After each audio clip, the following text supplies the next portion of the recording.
Y ahora continuamos con la receta médica de la Z.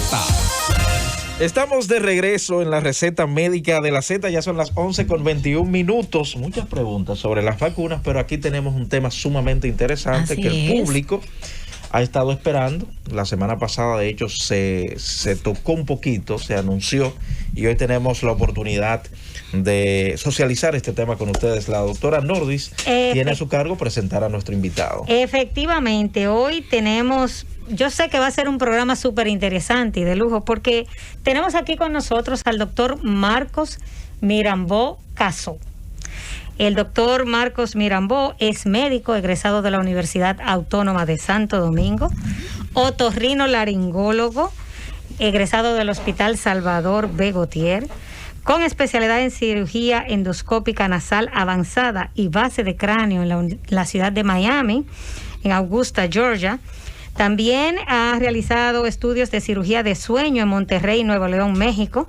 Tiene un Master Degree en Fisiología y Medicina del Sueño de la Universidad de Murcia, España. Un Master Degree también en Gestión y Administración en Salud de la Universidad de Barcelona, en España. Sí, y lo vamos a dejar ahí porque si seguimos, no terminamos. Entonces yo creo que con esa breve síntesis ya tenemos un perfil del exitoso profesional que tenemos hoy con nosotros. Señores, vamos a dar un aplauso al doctor. Un aplauso y la bienvenida al doctor Marcos Mirambó. De verdad que para nosotros es de mucho honor tenerle aquí presente en esta mañana especial para nuestro público de la receta médica. Mira, hay especialidades que uno le escucha y uno dice, ¿y esto existía? Por ejemplo, cirugía del sueño. Sí. ¿Cómo es esto? Buenos días, Marco, bienvenido. Bueno, acércate un poquito al micrófono. Buenos días a todos y gracias por la invitación. Especialmente a mi querida amiga la doctora Nau, que hemos compartido ya grandes batallas de hace unos años en el Hospital Pediátrico Hugo Mendoza. Sí,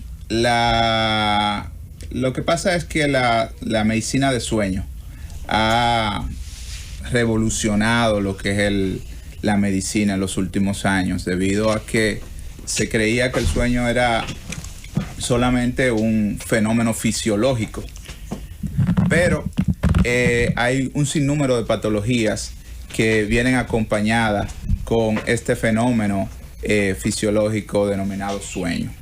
La cirugía de sueño es una variante en el tratamiento de estos trastornos, específicamente en los trastornos respiratorios del sueño. Que eso es diferente a los pacientes que tienen insomnio, tienen narcolexia, otro tipo de trastorno del sueño. Aquí nos enfocaremos a lo que son los trastornos respiratorios del sueño, que es lo que más por lo que más las personas acuden a nuestra consulta.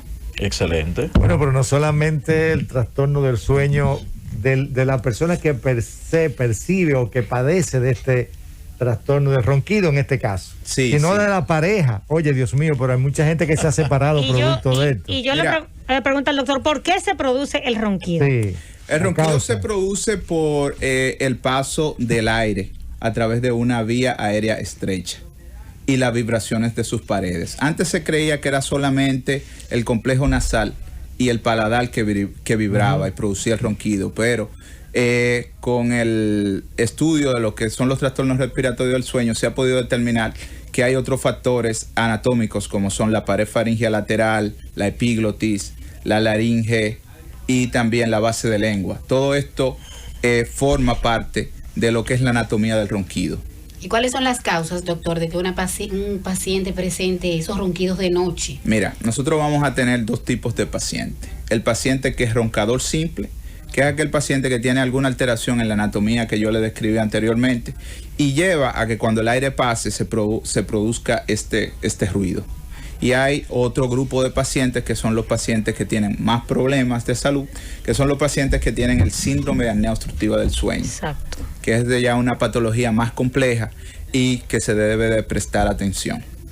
Esa gente no duerme bien, los que tienen apnea. Regularmente los pacientes tienen dos manifestaciones clínicas nocturnas, que es el ronquido. El paciente va a tener también despertares, se despierta mucho durante la noche, no tiene un sueño reparador. Si el síndrome de apnea del sueño es muy severo, el paciente comienza a presentar también lo que son, se levanta en muchas ocasiones a ir al baño a orinar. lo que nosotros llamamos nicturia. Y durante el día el paciente siempre está muy fatigado, porque no tiene un sueño consolador. Entonces tiene lo que nosotros llamamos somnolencia diurna o hipersomnolencia. Entonces esto lleva a que el paciente pueda tener accidentes de tránsito. En países desarrollados, estos pacientes que tienen un trastorno de apnea del sueño, se le tiene un cuidado especial, porque no pueden estar manejando máquinas pesadas, no pueden estar conduciendo. ¿Por qué? Porque estos pacientes pueden presentar accidentes. Entonces se le da tratamiento para que puedan tener una calidad de vida mejor. Entonces, ¿cuándo el paciente debe de ir al médico? Porque a veces tiene su pareja y su esposa le dice, tú ronca, él dice, no, yo no ronco. Entonces hay como esa discusión entre la pareja. Eso es muy común. Es el refrán entre la piedra y el huevo. La mujer siempre está diciendo que el marido ronca, él dice que no ronca. Pero en realidad el paciente no se da cuenta. La mayoría de las ocasiones el paciente acude a nuestra consulta porque lo lleva a la esposa. Sí, porque la lleva a la esposa. No se da cuenta. Lo lleva a la esposa porque tiene unos ronquidos, la paciente tampoco puede dormir. ¿Entendió? Pero el paciente comienza a acudir a la consulta por la somnolencia. Por la somnolencia. El paciente dice, doctor, yo no puedo estar en una sala sentado porque me quedo dormido. Doctor, yo he tenido ya varios accidentes automovilísticos porque me quedo dormido al volante. O me levanto cansado. Me levanto muy cansado. Entonces, el síndrome de apnea del sueño es un síndrome que yo lo llamo una alma silente, porque el paciente comienza a presentar una serie de complicaciones. El paciente no sabe por qué, es solamente porque él ronca.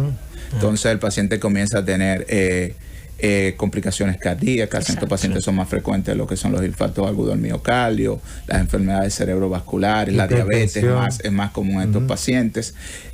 O sea, la literatura médica está preñada de artículos que habla de las complicaciones. Inclusive hay un artículo que yo estuve revisando hace unos meses de una revista de urología que hablaba que el 65% de los pacientes que ellos revisaron con disfunción eréctil tenían apnea obstructiva del sueño, de moderada a severa.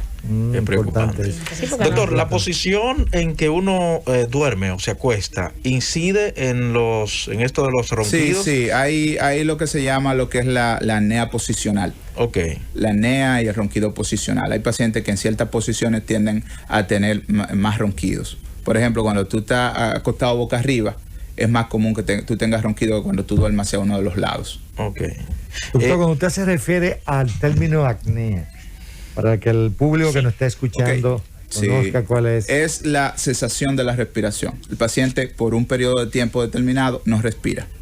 Vamos a tener lo que es la apnea, que cuando el paciente no tiene flujo de aire, o cuando la hipopnea, que es una disminución del flujo de aire. ¿Y está relacionado, doctor, el alcohol con los ronquidos? Sí, totalmente.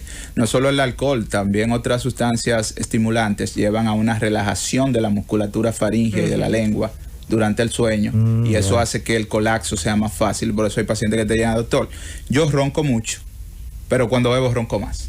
Claro. La mujer te lo dice, cuando yo le doy su par de cerveza, el hombre llega que no me deja dormir.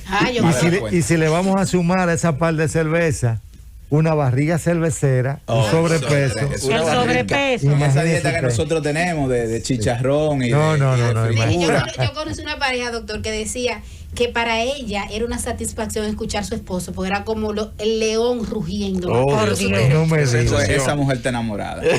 Olvídate de eso. Esa está enamorada. Mira, nosotros tuvimos un caso interesante allá en la... que después de eso surgió un tema de investigación. Surgieron dos, el de la disfunción eréctil. Ya el Departamento de Urología y Medicina Interna del hospital allá en México, en Nuevo León, en Monterrey, iniciaba cuando yo ya venía para acá, lo que era un trabajo de investigación sobre la disfunción eréctil en pacientes con apnea del sueño, que es bastante alta. Entonces, otro tema era el daño auditivo que tenía la pareja del roncador. ¿Cómo? O sea, porque nosotros llegamos en nuestros estudios de sueño, nosotros le medíamos también lo que era la cantidad de decibeles por ronquido. Había pacientes que roncaban hasta por encima de los 110 decibeles. Entonces, imagínate la noche entera. Estamos hablando de planta eléctrica. Exacto. La noche entera la mujer aguantando esos ruidos. Se está irritable. Totalmente, porque no duerme. La circunferencia del cuello tiene que ver. Mira, ahí nosotros tenemos lo que es lo que yo denomino el muñeco del paciente apneico o el paciente con apnea del sueño. Es el paciente regularmente de una estatura bajita, gordo. El gordito siempre ronca. Eso es así. Te va a llamar ¿Tiene un una gordito, relación? No, lo que estoy hablando, eso es la generalidad, o sea, sí, así es que se pinta, o sea, mira, es un paciente, porque cuando tú eres obeso, tú tiendes a tener acúmulo de grasa en lo que es el cuello. Aparte del cuello, se ha determinado que ese acúmulo de grasa también se produce a nivel de la lengua. La lengua es uno de los puntos anatómicos del ronquido. Entonces se estrecha de manera extrínseca la vía aérea. Él la tiene estrecha de por sí, entonces aparte la grasa que la está estrechando de afuera hacia adentro, hace que el paciente sea más propenso a roncar. Pero es el paciente que es obeso, tiene un perímetro abdominal exagerado, barrigón, tiene el cuello corto y aparte el perímetro del cuello también grande. Ay, Dios mío. Entonces ese es el paciente que tiende a tener este síndrome. No es que todo el paciente obeso te va a roncar, pero ese es el fenotipo del paciente apneico, del paciente con apnea del sueño, un paciente obeso. Aunque hay pacientes que también tienen una contextura física prácticamente normal, esbelto, y nosotros vemos con trastornos de apnea del sueño y ronquidos. Pero estos ya son pacientes que tienden a tener un patrón anatómico diferente, o sea, tienen la amígdala grande, que es uno de los puntos anatómicos que nosotros tenemos siempre que investigar en el paciente, que son pacientes que tienen hipertrofia de las amígdalas, o tienen otro trastorno anatómico que lo lleva a esos ronquidos o ese síndrome de apnea del sueño. Como yo le dije, dividimos los pacientes, aquel que tiene un ronquido simple o aquel que tiene un síndrome ya de apnea del sueño ya franco. Doctor, ¿le ha tocado en medio de esta pandemia el manejo de pacientes con el COVID-19 y el síndrome de apnea nocturna? Total.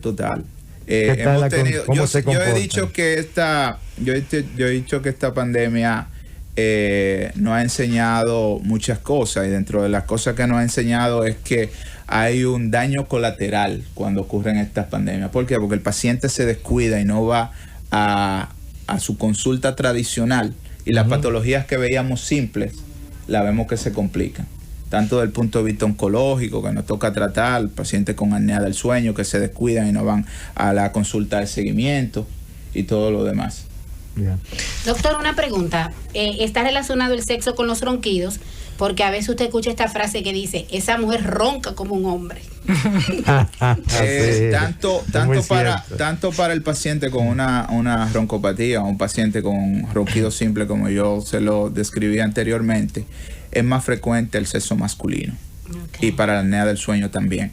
Los pacientes con estos trastornos respiratorios del sueño, que sí es que lo denominamos en sentido general para englobar toda la patología respiratoria, son más frecuentes en el sexo masculino que en el sexo femenino, pero aparece. Nosotros tuvimos una paciente allá en la consulta que uno de los problemas que lo llevó a esa disfunción de pareja que se dejaran eran los ronquidos de la paciente. Tenemos una pregunta por aquí, doctor, por el chat. Dice una madre que tiene un niño de 12 años y ronca como un hombre. Sí, mira, la patología, los trastornos respiratorios del sueño en la edad pediátrica son sumamente frecuentes.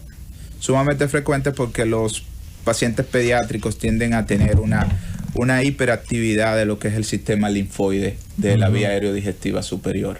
Entonces tienden a tener hipertrofia, tanto de las amígdalas. Le voy a pedir que se acerque un poquitito. Un poquito más. Sí, por favor. Okay. Adenoides. Adenoides.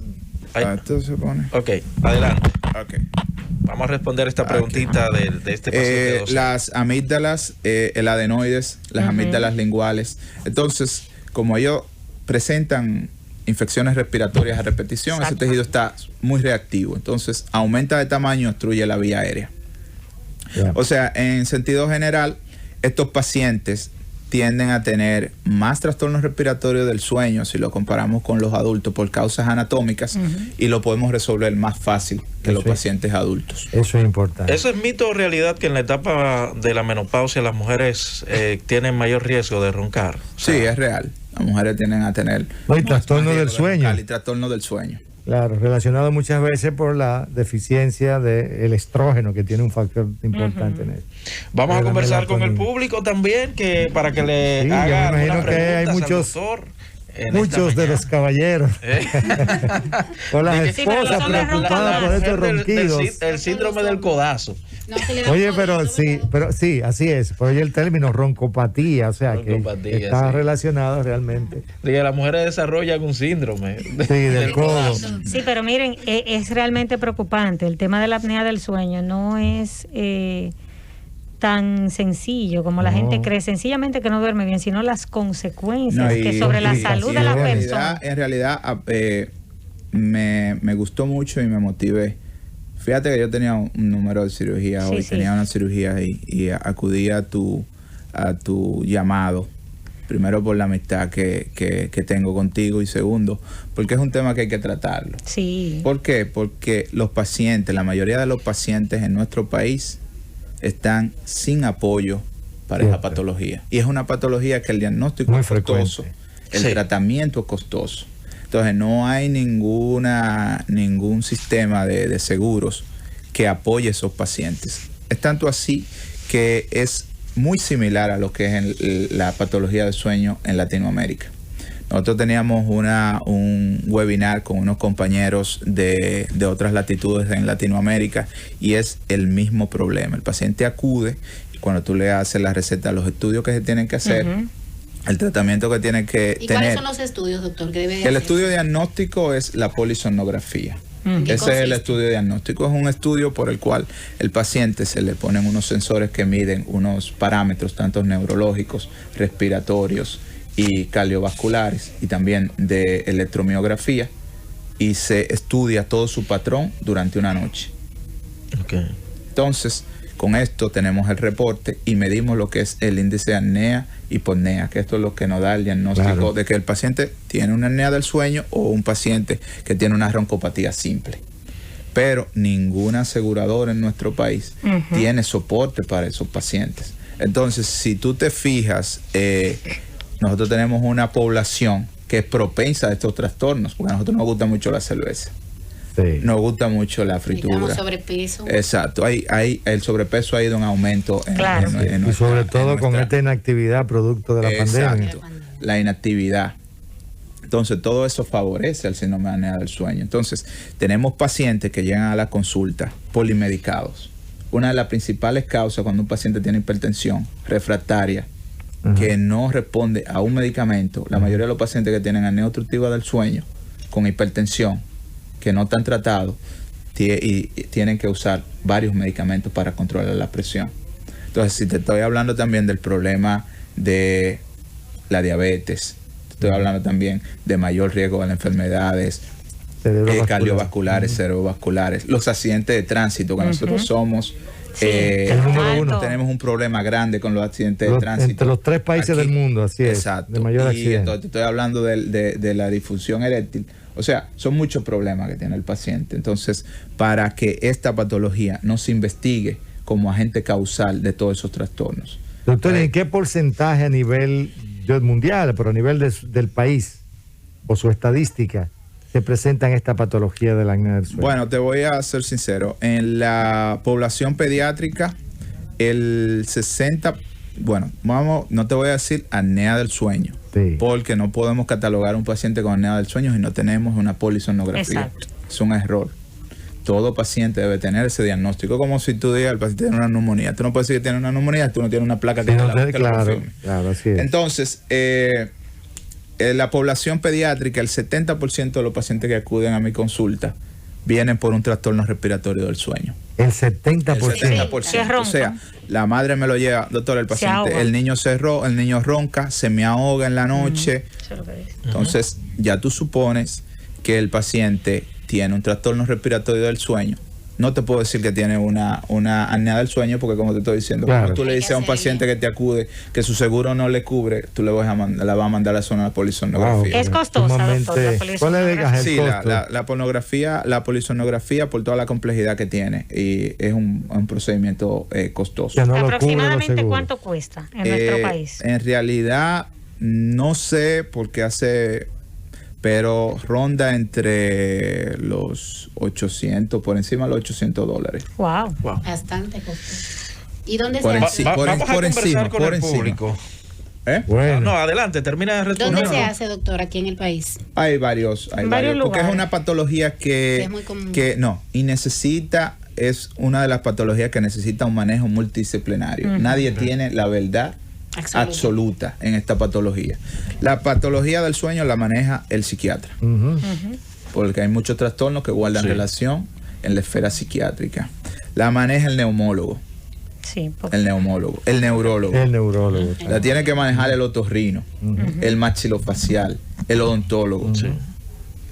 El odontólogo, hay uno de los tratamientos que son unas prótesis que nosotros llamamos avances mandibulares, maxilomandibulares, o prótesis de avances maxilomandibulares que no son quirúrgicas, que la ponen los odontólogos. Ay, vamos a hablar después hace un sobre el momentito que tratamiento. también vi que señalabas algunas conductas, ¿verdad? De algunas personas que podrían producir esto del ronquido, por ejemplo, la ingesta de alcohol constante, la mala alimentación con grasas y esas cosas. Sí, pero el asunto aquí en la dieta es la obesidad. La obesidad. La obesidad desencadena múltiples problemas y dentro de esto está la apnea del sueño. O sea, hay ese fenotipo que yo te dije del paciente obeso con un perímetro abdominal grande, con el cuello corto y con un perímetro cervical también grande, que es el paciente que fenotípicamente tú dices ese paciente, si no lo tiene, va por un síndrome de apnea obstructiva del sueño. ¿Entiendes? Entonces, otro de los especialistas que últimamente está entrando en el manejo de estos pacientes es la cirugía bariátrica, que es una de las modalidades. Lo veíamos mucho en México, que la cirugía bariátrica estaba dentro de su plan. Eso tiene un componente, doctor, el hecho de que el aumento del tejido graso empuja el diafragma, el llamado síndrome de pico, y eso tiene mucho que ver porque es el músculo de la respiración. Esa fue la primera descripción, y fue una descripción literaria, la del síndrome de pico.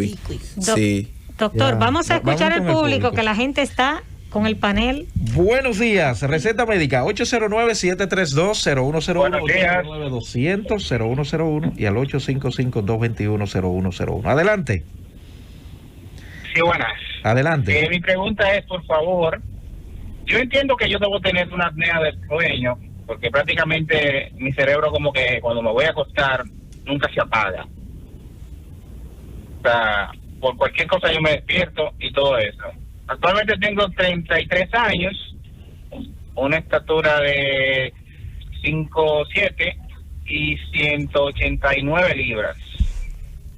En el día no me canso tanto, porque yo manejo prácticamente todo el día y nunca me he dormido en carretera ni nada por el estilo.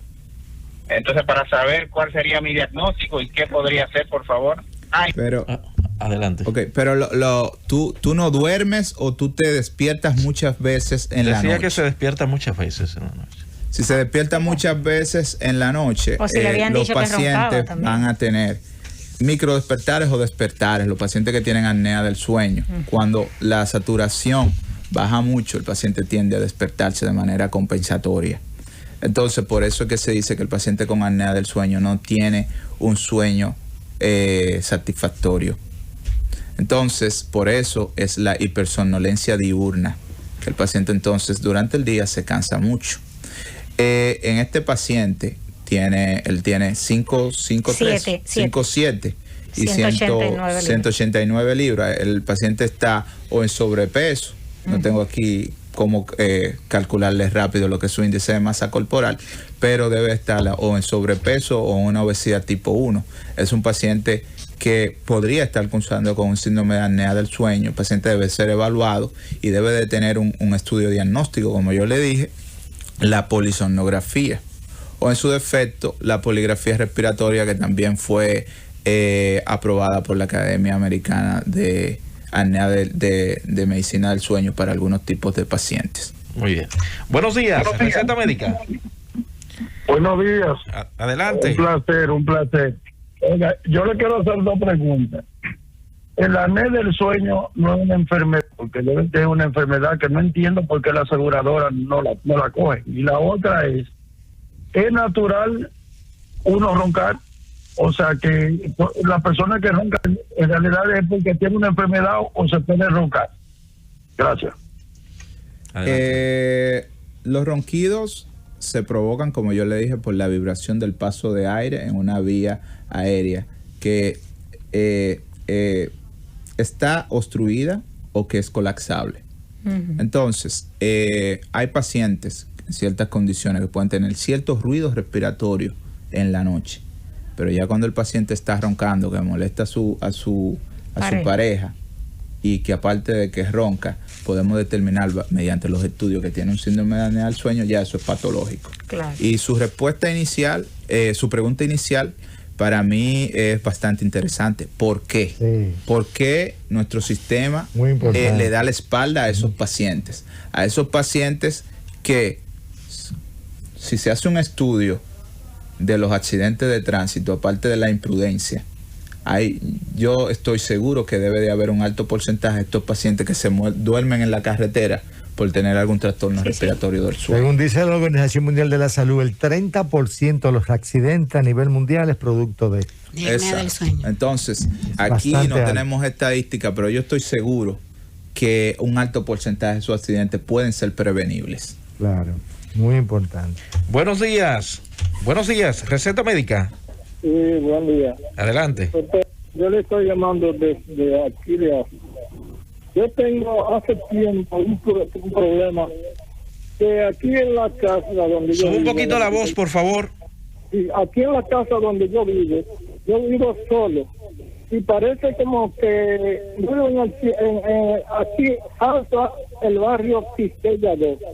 Este barrio es un barrio que se expandió. Pero ¿cuál es la pregunta, señor? Yo tengo un problema que me tiran cosas en la casa, como que me siento ese ardor. Entonces se me ha quitado y ya tengo una ansiedad. Que al acostarme ya no creo que ya va a tirar la cosa. Y toda la noche están en eso. Y son haitianos. Bueno, lo de él es una denuncia, pero ya fue escuchado. Buenos días, receta médica. Buenos días, sí, quiero hacerle una pregunta al doctor. ¿Cuál sería la mejor posición para dormir? No necesariamente porque uno ronca, sino para que el cuerpo pueda descansar mejor. ¿Cuál sería la mejor posición? La respuesta para su pregunta, la mejor posición es la que usted se sienta más cómoda. Ahora, para no roncar, hay un estudio, dentro del estudio del sueño, si el paciente es roncador y nosotros pensamos en una apnea posicional, el estudio te dice cuántos ronquidos y cuánta apnea tiene el paciente en cada posición. Y dependiendo de eso, entonces, tú puedes recomendarle al paciente una posición específica, donde va a tener menos ronquidos y donde va a tener menos episodios de apnea. Receta médica, buenas. Buenas. Adelante. Doctor, la posición de la cabeza, ¿cómo es mejor para la apnea del sueño? ¿Muy alta la almohada o al nivel del cuerpo? Eso se responde con la pregunta anterior que te dije. Eso depende. Es posicional. O sea, tenemos que ver si el paciente... Porque nosotros hacemos un estudio que se llama... para yo poder determinar el punto de obstrucción de la vía aérea cuando el paciente lo tengo preparado para alguna cirugía, yo le hago lo que se llama una sonoendoscopía o una endoscopía de sueño inducida, donde el anestesiólogo me le pone medicamentos que simulan un sueño fisiológico y yo veo los puntos de obstrucción y puedo ver dónde se le puede corregir al paciente su anatomía. Entonces, en ese sueño nosotros cambiamos la posición del paciente. Lo ponemos boca arriba, lo ponemos de lado y nosotros vemos dónde el paciente colapsa más su vía respiratoria. Pero como te estoy diciendo, tiene que ser por medio del estudio tú determinar dónde el paciente, su vía aérea es más colapsable o no. ¿Entendió? Buenos días, receta médica. Sí, quería preguntarle al doctor por qué a veces entonces durmiendo pues se me va como el aire. Y entonces, aunque tenga mucho sueño, pues tengo que despertar así de momento. Por eso es lo que le estoy diciendo. Ese paciente lo más probable está teniendo no una hipopnea, que es uno de los comportamientos, uno de los patrones obstructivos, sino el paciente puede estar presentando una apnea, donde hay una cesación completa del aire y entonces el paciente de manera compensatoria se despierta. Como él está dando el diagnóstico prácticamente de una apnea. Exacto. nocturna. O no, en ocasiones no es el paciente que te lo dice, porque el paciente lo que hace son microdespertares. Microdespertares son unos despertares que se pueden ver a nivel del electroencefalograma por el cambio de onda, pero el paciente no se despierta, conscientemente no se despierta, pero eso altera la arquitectura del sueño y entonces lleva a un sueño no reparador. Entonces, algo también que es importante saber, que mientras más severo es el síndrome, el paciente va a tener problemas cognitivos. El paciente tiene problemas de la memoria de moderado a severo. El paciente también es un paciente que no razona bien. Es el paciente que tú lo ves que el paciente lento. Se está en el aire. Exacto. Tiene una marcha así lenta. No, es para razonamiento. A nivel cognitivo. Y esas personas, por ejemplo, que explotan mucho, que pelean, así que se irritan de nada. También los pacientes con apnea obstructiva del sueño no duermen y tienen hipersomnolencia, tienden a tener alteraciones del estado de ánimo. Depresión, pueden tener ansiedad. Se concentra. Sí, lee, pero no se concentra. Ahora, yo escuchando, doctor, es fuerte. Entendiendo que la especialidad suya, la otorrinolaringología, primero son pocos en el país, a nivel mundial, y segundo, noto la preocupación suya en el hecho de que, oye, los seguros deben de incluirlo dentro de sus patologías para que las personas aseguradas tengan esa garantía, porque ahora usted me dice, es por eso que la mayoría de nuestros pacientes en nuestra población acuden a los remedios caseros. Déjame tomarme un té de tilo y manzanilla, o déjame hacer cualquier cosa de Entonces ya yo siento una preocupación de que esta población que aún está llamando, ¿a dónde se le garantiza esa asistencia a esos deseos de asistir a un médico a buscar salud? Totalmente de acuerdo. Yo te voy a poner varios ejemplos. ¿Qué es más costoso para el sistema de salud? ¿Qué te iba a decir? ¿Qué es más costoso para el sistema de salud? Que el paciente se duerme y tenga un accidente en la autopista de las Américas, se rompe en dos, caiga en el Hugo Mendoza, en el Ley Área o en cualquier otro centro. El paciente necesite neurocirugías, varias neurocirugías, cirugías abdominales, torácicas, más ese paciente prácticamente va a ser un ente no productivo para la sociedad. Sí, es que la carga de enfermedad que se deriva por esta patología aumenta el gasto en salud por múltiples razones. Entonces, ¿qué le sale más económico? Diagnosticar a ese paciente y ponerle tratamiento a ese paciente para evitar eso. O el paciente que es hipertenso, tiene una hipertensión importante. El paciente tiene que medicarse con 4 medicamentos y aparte de eso tiene un riesgo mayor de sufrir una enfermedad cerebrovascular o una enfermedad cardíaca isquémica. Doctor, vamos a hablar sobre el tratamiento, pero a la vuelta luego de la pausa. Cundo, llévatelo.